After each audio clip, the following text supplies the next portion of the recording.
दुनिया का सबसे अनमोल रतन। दिलफिगार एक कटीले पेड़ के नीचे दामन चाक किए बैठा हुआ खून के आंसू बहा रहा था। वो सौंदर्य की देवी यानी मलका दिलफरेब का सच्चा और जान देने वाला प्रेमी था। उन प्रेमियों में वही जो इत्र फुलेल में बसकर और शानदार कपड़ों से सनकर आशिक के वेग में माशूकियत का दम भरते हैं, बल्कि उन सीधे सादे भोले भाले फिदाइयों में जो जंगल और पहाड़ों से सर टकराते हैं और फरियाद मचाते फिरते हैं। दिलफरेब ने उससे कहा था कि अगर तू मेरा सच्चा प्रेमी है तो जा और दुनिया की सबसे अनमोल चीज लेकर मेरे दरबार में आ, तब मैं तुझे अपनी गुलामी में कबूल करूंगी। अगर तुझे वो चीज न मिले तो खबरदार इधर रूख न करना, वरना सूली पर खिंचवा दूंगी। दिलफिगार को अपनी भावनाओं के प्रदर्शन का, शिकवे शिकायत का, प्रेमिका के सौंदर्य दर्शन का तनिक भी अवसर न दिया गया। दिलफरेब ने जो ही ये फैसला सुनाया, उसके चौबदारों ने गरीब दिलफिगार को धक्के देकर बाहर निकाल दिया। और आज 3 दिन से ये आफत का मारा आदमी उसी कंटीले पेड़ के नीचे उसी भयानक मैदान में बैठा हुआ सोच रहा है कि क्या करूं। दुनिया की सबसे अनमोल चीज मुझको मिलेगी? नामुमकिन। और वह क्या? कारू का खजाना, आबे हयात, खुसरो का ताज, जामेजम, तख्ते ताउस, परवेज की दौलत? नहीं, ये चीजें हरगिज नहीं। दुनिया में जरूर इनसे भी महंगी, इनसे भी अनमोल चीजें मौजूद हैं, मगर वो क्या है, कैसे मिलेगी? या खुदा, मेरी मुश्किल क्या कर आसान होगी। दिलफिगार इन्हीं ख्यालों में चक्र खा रहा था और अक्ल कुछ काम नहीं करती थी। मुनीर शामी को हातिम सा मददगार मिल गया। एकाश कोई मेरा भी मददगार हो जाता। एकाश मुझे भी उस चीज का, जो दुनिया की सबसे बेशकीमती चीज है, नाम बतला दिया जाता। बला से वो चीजें हाथ न आती, मगर मुझे इतना तो मालूम हो जाता कि वो किस किस्म की चीज है। मैं घड़े बराबर मोती की खोज में जा सकता हूं। मैं समुंदर का गीत, पत्थर का दिल, मौत की आवाज और इनसे भी ज्यादा बेनिशान चीजों की तलाश में कमर कस सकता हूं, मगर दुनिया की सबसे अनमोल चीज, ये मेरी कल्पना की उड़ान से बहुत ऊपर है। आसमान पर तारे निकल आए थे। दिलफिगार यकायक खुदा का नाम लेकर उठा और एक तरफ को चल खड़ा हुआ। भूखा प्यासा, नंगे बदन, थकन से चूर, वो बरसों वीरानों और आबादियों की खाक छानता फिरा। तलवे कांटों से छलनी हो गए, शरीर में हड्डियां दिखाई देने लगी, मगर वह चीज जो दुनिया की सबसे बेशकीमती चीज थी, न मिली और न उसका कुछ निशान मिला। एक रोज वो भूलता भटकता एक मैदान में जा निकला, जहां हजारों आदमी गोल बांगे खड़े थे। बीच में कई अमामे और चोगे वाले दढ़ियल काजी अफसरी शान से बैठे हुए आपस में कुछ सलाह मशविरा कर रहे थे, और इस जमात से जरा दूर पर एक सूली खड़ी थी। दिलफिगार कुछ तो कमजोरी की वजह से और कुछ यहां की कैफियत देखने के इरादे से ठिठक गया। क्या देखता है कि कई लोग नंगी तलवारें लिए एक कैदी को, जिसके हाथ पैर में जंजीरें थी, पकड़े चले आ रहे हैं। सूली के पास पहुंचकर सब सिपाही रुक गए और कैदी की हथकड़ियां बेड़ियां सब उतार ली गई। इस अभागे आदमी का दामन सैकड़ों बेगुनाहों के खून के छींटों से रंगीन था, और उसका दिल नेकी के ख्याल और रहम की आवाज से जरा भी परिचित न था। उसे काला चोर कहते थे। सिपाहियों ने उसे सूली के तख्ते पर खड़ा कर दिया, मौत की फांसी उसकी गर्दन में डाल दी, और जल्लादों ने तख्ता खींचने का इरादा किया कि वो अभागा मुजरिम चीख कर बोला, खुदा के वास्ते मुझे एक पल के लिए फांसी से उतार दो, ताकि अपने दिल की आखिरी आरजू निकाल लूं।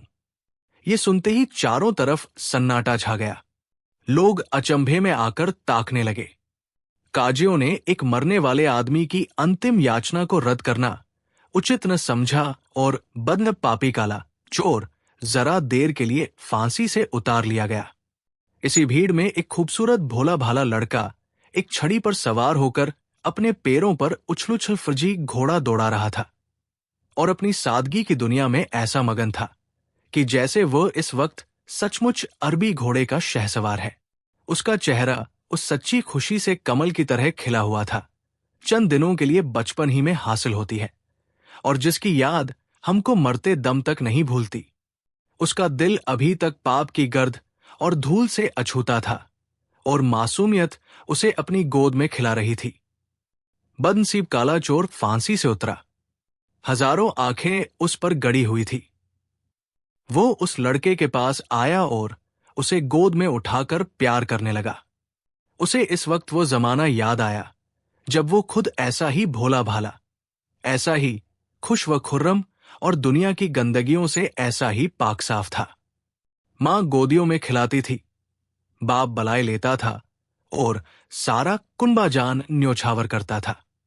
आह, काले चोर के दिल पर इस वक्त बीते हुए दिनों की याद का इतना असर हुआ कि उसकी आंखों से, जिन्होंने दम तोड़ती हुई लाशों को तड़पते देखा और न झपकी, आंसू का एक कतरा टपक पड़ा। दिलफिगार ने लपककर उस अनमोल मोती को हाथ में ले लिया और उसके दिल ने कहा, बेशक ये दुनिया की सबसे अनमोल चीज है जिस पर तख्ते ताउस और जामेजम और आबे हयात और जरे परवेज सब न्योछावर हैं। इस ख्याल से खुश होता, कामयाबी की उम्मीद में सरमस्त, दिलफिगार अपनी माशूका दिलफरेब के शहर मीनोसाबाद को चला।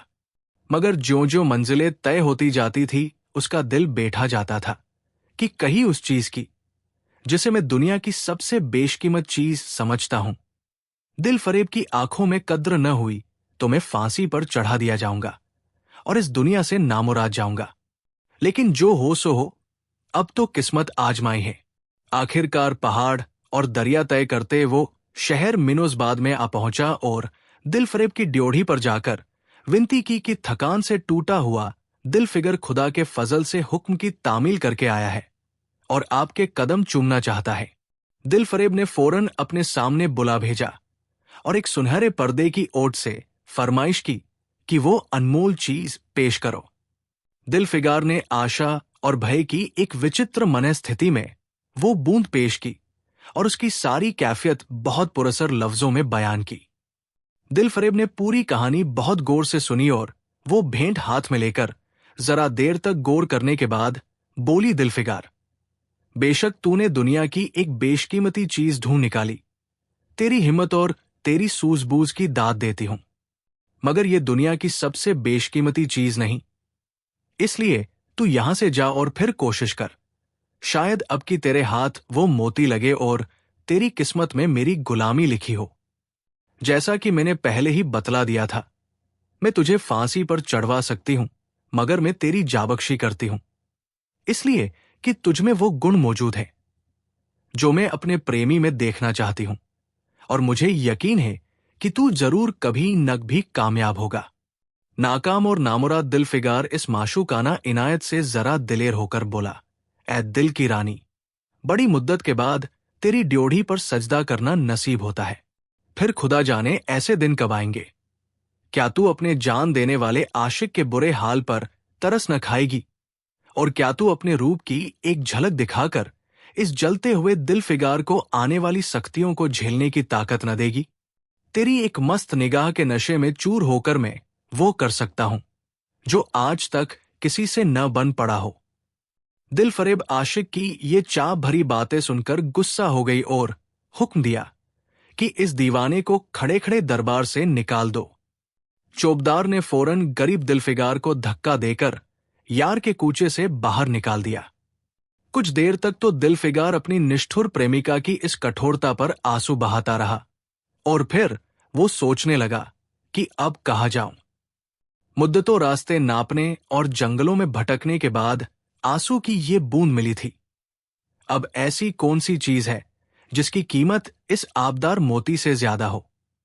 हजरते खिज्र, तुमने सिकंदर को आबे हयात के कुएं का रास्ता दिखाया था, क्या मेरी बाह न पकड़ोगे? सिकंदर सारी दुनिया का मालिक था, मैं तो एक बेघरबार मुसाफिर हूं। तुमने कितनी ही डूबती किश्तियां किनारे लगाई हैं, मुझ गरीब का बेड़ा भी पार करो। ए आले मुकाम जिब्रील, कुछ तुम ही इस नीमजान दुखी आशिक पर तरस खाओ। तुम खुदा के एक खास दरबारी हो, क्या मेरी मुश्किल आसान न करोगे? गरज ये है कि दिलफिगार ने बहुत फरियाद मचाई, मगर उसका हाथ पकड़ने के लिए कोई सामने ना आया। आखिर निराश होकर वो पागलों की तरह दोबारा एक तरफ दोबारा एक तरफ को चल खड़ा हुआ। दिलफिगार ने पूरब से पश्चिम तक और उत्तर से दक्षिण तक कितने ही जंगलों और वीरानों की खाक छानी। कभी बर्फिस्तानी चोटियों पर सोया, कभी डरावनी घाटियों में भटकता फिरा, मगर जिस चीज की धुन थी वो न मिली। यहां तक कि उसका शरीर हड्डियों का एक ढांचा रह गया। एक रोज वो शाम के वक्त किसी नदी के किनारे खस्ताहाल पड़ा हुआ था। बेखुदी के नशे से चौंका तो कया देखता है कि चंदन की एक चिता बनी हुई है और उस पर एक युवती सुहाग के जोड़े पहने 16 सिंगार किए बैठी है। उसकी जांग पर उसके प्यारे पति का सर है। हजारों आदमी गोल बांधे खड़े हैं और फूलों की बरखा कर रहे हैं। यकाएक चिता में से खुद ब खुद एक लपट उठी। सती का चेहरा उस वक्त एक पवित्र भाव से आलोकित हो रहा था। चिता की पवित्र लपटें उसके गले से लिपट गईं और दम के दम में वो फूल सा शरीर राख कर ढेर हो गया। प्रेमिका ने अपने को प्रेमी पर न्योछावर कर दिया और दो प्रेमियों के सच्चे, पवित्र, अमर प्रेम की अंतिम लीला आग से ओझल हो गई। जब सब लोग अपने घरों को लौटे तो दिलफिगार चुपके से उठा और अपने चाक दामन कुर्ते में ये राख का ढेर समेट लिया और इस मुट्ठी भर राख को दुनिया की सबसे अनमोल चीज समझता हुआ सफलता के नशे में चूर यार के कूचे की तरफ चला। अब की ज्यों-ज्यों वो मंजिल के करीब आता था, उसकी हिम्मत बढ़ती जाती थी। कोई उसके दिल में बैठा हुआ कह रहा था, अब की तेरी जीत है, और इस ख्याल ने उसके दिल को जो जो सपने दिखाए उनकी चर्चा व्यर्थ है। आखिरकार वो शहर मिनोसबाद में दाखिल हुआ और दिलफरेब की ऊंची ड्योढ़ी पर जाकर खबर दी कि दिलफिगार सुरखरू होकर लौटा है और हुजूर के सामने आना चाहता है। दिलफरेब ने जानजाज आशिक को फौरन दरबार में बुलाया और उस चीज के लिए जो दुनिया की सबसे बेशकीमती चीज थी, हाथ फैला दिया। दिलफिगार ने हिम्मत करके उसकी चांदी जैसे कलाई को चूम लिया और मुट्ठी भर राख को उसकी हथेली में रखकर सारी कैफियत दिल को पिघला देने वाले लफ्जों में कह सुनाई और अपनी सुंदर प्रेमिका के होठों से अपनी किस्मत का मुबारक फैसला सुनने के लिए इंतजार करने लगा। दिलफरेब ने उस मुट्ठी भर राख को आंखों से लगा लिया और कुछ देर तक विचारों के सागर में डूबे रहने के बाद बोली, ए जान निछावर करने वाले आशिक दिलफिगार, बेशक ये राख जो तू लाया है, जिसमें लोहे को सोना कर देने की सिफत है, दुनिया की बहुत बेशकीमती चीज है और मैं सच्चे दिल से तेरी एहसानमंद हूं कि तूने ऐसी अनमोल भेंट दी। मगर दुनिया में इससे भी ज्यादा अनमोल चीज है। जा उसे तलाश कर और तब मेरे पास आ। मैं तहे दिल से दुआ करती हूं कि खुदा तुझे कामयाब करे। ये कहकर वो सुनहरे पर्दे से बाहर आई और माशूकाना अदा से अपने रूप का जलवा दिखाकर फिर नजरों से ओझल हो गई। अभी दिलफिगार के होशवास ठिकाने पर न आने पाए थे कि चौबदार ने मुलायमियत से उसका हाथ पकड़कर यार के कूचे से उसको निकाल दिया और फिर तीसरी बार वो प्रेम का पुजारी निराशा के अथाह समुंदर में गोता खाने लगा। दिलफिगार का हियाब छूट गया। उसे यकीन हो गया कि मैं दुनिया में उसी तरह नाशाद और नामुराद मर जाने के लिए पैदा किया गया था और अब इसके सिवा और कोई चारा नहीं कि किसी पहाड़ पर चढ़कर नीचे कूद पड़ूं ताकि माशूक के जुल्मों की फरियाद करने के लिए एक हड्डी भी बाकी न रहे। वो दीवाने की तरह उठा और गिरता पड़ता एक गगनचुंबी पहाड़ की चोटी पर जा पहुंचा। किसी और समय वो ऐसे ऊंचे पहाड़ पर चढ़ने का साहस न कर सकता था, मगर इस वक्त जान देने के जोश में उसे वो पहाड़ एक मामूली टेकरी से ज्यादा ऊंचा न नजर आया। करीब था कि वो नीचे कूद पड़े कि हरे-हरे कपड़े पहने हुए और हरा अमामा बांधे एक बुजुर्ग एक हाथ में तस्बीह और दूसरे हाथ में लाठी लिए बरामद हुए और हिम्मत बढ़ाने वाले स्वर में बोले, दिलफिगार, नादान दिलफिगार, ये क्या बुजदिलों जैसी हरकत है। तू मोहब्बत का दावा करता है और तुझे इतनी भी खबर नहीं कि मजबूत इरादा मोहब्बत के रास्ते की पहली मंजिल है। मर्द बनकर हिम्मत न हार। पूरब की तरफ एक देश है जिसका नाम हिंदुस्तान है, वहां जाओ और तेरी आरजू पूरी होगी। ये कहकर हजरते खिज्र गायब हो गए। दिलफिगार ने शुक्रिया की नमाज अदा की और ताजा हौसले, ताजा जोश और अलौकिक सहायता का सहारा पाकर खुश खुश पहाड़ से उतरा और हिंदुस्तान की तरफ चल पड़ा। मुद्दों तक कांटों से भरे हुए जंगलों, आग बरसाने वाले रेगिस्तानों, कठिन घाटियों और अबंध्य पर्वतों को तय करने के बाद दिलफिगार हिंद की पाक सरजमीन में दाखिल हुआ और एक ठंडे पानी के सोते में सफर की तकलीफें धोकर थकान के मारे नदी के किनारे लेट गया। शाम होते होते वो एक चटियल मैदान में पहुंचा जहां बेशुमार अधमरी और बेजान लाशें बिना कफन के पड़ी हुई थी। चील, कोए और वहशी दरिंदे भरे पड़े थे और सारा मैदान खून से लाल हो रहा था। ये डरावना दृश्य देखते ही दिलफिगार का जी दहल गया।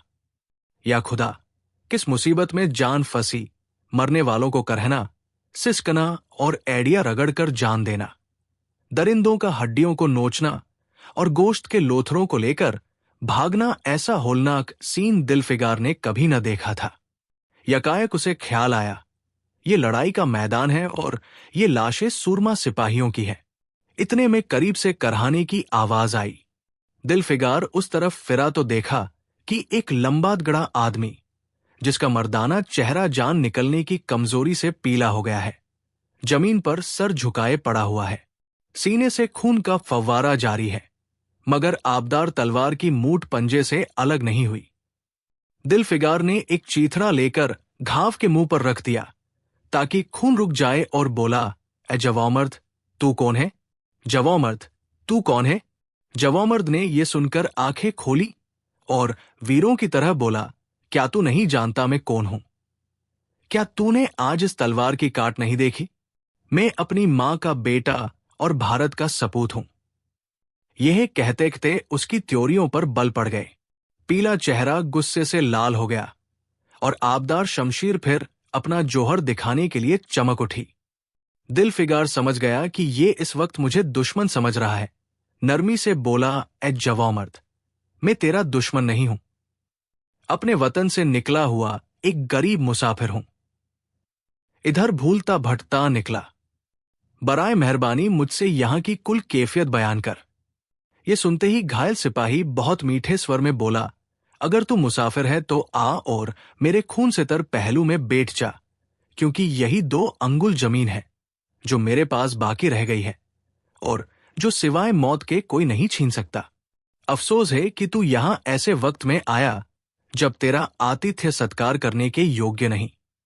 हमारे बाप दादा का देश आज हमारे हाथ से निकल गया और इस वक्त हम बेवतन हैं, मगर पहलू बदलकर हमने हमलावर दुश्मन को बता दिया, जो लाशें तू देख रहा है ये उन लोगों की है जो इस तलवार के घाट उतरे हैं। मुस्कराकर और गो कि मैं बेवतन हूं, मगर गनीमत है कि दुश्मन की जमीन पर नहीं मर रहा हूं। सीने के घाव से चीथड़ा निकालकर, क्या तूने ये मरहम रख दिया? खून निकलने दे, इसे रोकने से क्या फायदा? क्या मैं अपने ही देश में गुलामी करने के लिए जिंदा रहूं? नहीं, ऐसी जिंदगी से मर जाना अच्छा, इससे अच्छी मौत मुमकिन नहीं। जवामर्द की आवाज मध्यम हो गई, अंग ढीले पड़ गए, खून इतना ज्यादा बहा कि खुद ब खुद बंद हो गया। रह रहकर एकाध बूंद टपक पड़ता था। आखिरकार सारा शरीर बेदम हो गया, दिल की हरकत बंद हो गई और आंखें मुद गई। दिलफिगार ने समझा अब काम तमाम हो गया कि मरने वाले ने धीमे से कहा, भारत माता की जय, और उनके सीने से खून का आखिरी कतरा निकल पड़ा। एक सच्चे देशप्रेमी और देशभक्त ने देशभक्ति का हक अदा कर दिया। दिलफिगार पर इस दृश्य का बहुत गहरा असर पड़ा और उसके दिल ने कहा, बेशक दुनिया में खून के इस कतरे से ज्यादा अनमोल चीज कोई नहीं हो सकती। उसने फौरन खून की बूंद को, जिसके आगे यमन का लाल हैज भी है, हाथ में ले लिया और इस दिले राजपूत की बहादुरी पर हैरत करता हुआ अपने वतन की तरफ रवाना हुआ और सख्तियां झेलता हुआ आखिरकार बहुत दिनों के बाद रूप की रानी मलका दिलफरेब की ड्योढ़ी पर जा पहुंचा और पैगाम दिया कि दिलफिगार सुरखरू और कामयाब होकर लौटा है और दरबार में हाजिर होना चाहता है। दिलफरेब ने उसे फौरन हाजिर होने का हुक्म दिया। खुद हस्बे मालूम सुनहरे पर्दे की ओंट में बैठी और बोली दिलफिगार, अब की तू बहुत दिनों के बाद वापस आया है, ला दुनिया की सबसे बेशकीमती चीज कहाँ है? दिलफिगार ने मेंदिरची हथेलियों को चूमते हुए खून का कतरा उस पर रख दिया और उसकी पूरी कैफियत पुरजोश लहजे में कह सुनाई। वो खामोश भी न होने पाया था कि यकायक ये सुनहरा पर्दा हट गया और दिलफिगार के सामने हुस्न का एक दरबार सजा हुआ नजर आया, जिसकी एक एक नाजनीन जुलेखा से बढ़कर थी। दिलफरेब बड़ी शान के साथ सुनहरी मसंद पर सुशोभित हो रही थी। दिलफिगार हुस्न का ये तिलिस्म देखकर अचंभे में पड़ गया और चित्रलिखित सा खड़ा रहा कि दिलफरेब मसंद से उठी और कई कदम आगे बढ़कर उससे लिपट गई। गाने वालियों ने खुशी के गाने शुरू किए। दरबारियों ने दिलफिगार को नजरें भेंट की और चांद सूरज को बड़ी इज्जत के साथ मसंद पर बैठा दिया। जब वो लुभावना गीत बंद हुआ तो दिलफरेब खड़ी हो गई और हाथ जोड़कर दिलफिगार से बोली, ए जौनिसार आशिक दिलफिगार, मेरी दुआएं बर आई और खुदा ने मेरी सुन ली और तुझे कामयाब व सुरखर किया। आज से तू मेरा मालिक है और मैं तेरी लौड़ी। ये कहकर उसने एक रत्नचटित मंजूषा मंगाई और उसमें से एक तख्ती निकाली जिस पर सुनहरे अक्षरों से लिखा हुआ था, खून का वो आखिरी कतरा जो वतन की हिफाजत में गिरे दुनिया की सबसे अनमोल चीज है।